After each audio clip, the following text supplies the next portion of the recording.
Le Fonds monétaire international suspend son aide au Mozambique. L'institution a annulé une mission prévue au Mozambique après avoir découvert que le pays lui avait dissimulé une dette de plus d'1 milliard de dollars. Dans un communiqué de presse, Antoinette Sayé, chef du département Afrique du FMI, a annoncé que le plan d'aide qui avait été accordé au Mozambique en décembre 2015 restera en suspens dans l'attente d'une évaluation des faits et surtout d'une transparence totale de l'État mozambicain. Le Mozambique est confronté à une véritable crise de crédibilité, d'abord à cause du scandale Ematome révélé par la presse américaine, et puis maintenant avec ce cas de dette dissimulée. Nous sommes tous choqués. Une telle dette aurait dû être abordée au Parlement et au sein de l'administration, mais cela n'a pas été le cas. Je pense même que les députés n'ont jamais été informés de la gravité du problème.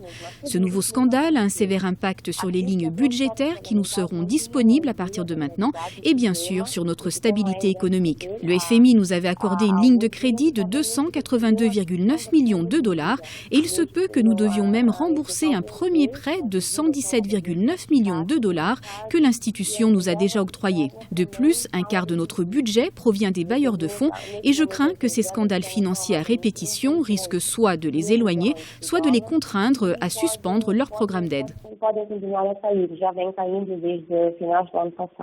Ce scandale aura des conséquences négatives sur pratiquement toutes les lignes financières de sauvetage disponibles au Mozambique, sources de financement qui sont par ailleurs fragiles à cause du climat d'insécurité qui règne dans le pays.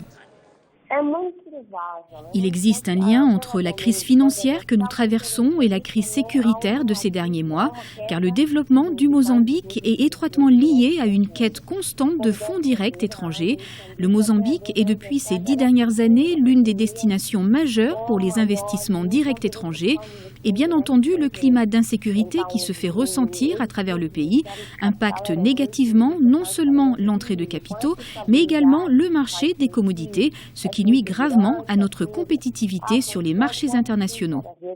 Le Premier ministre mozambicain Carlos Agostinho Rosario est parti en urgence à Washington mardi 19 avril 2016 pour une entrevue avec le FMI et des représentants de la Banque mondiale.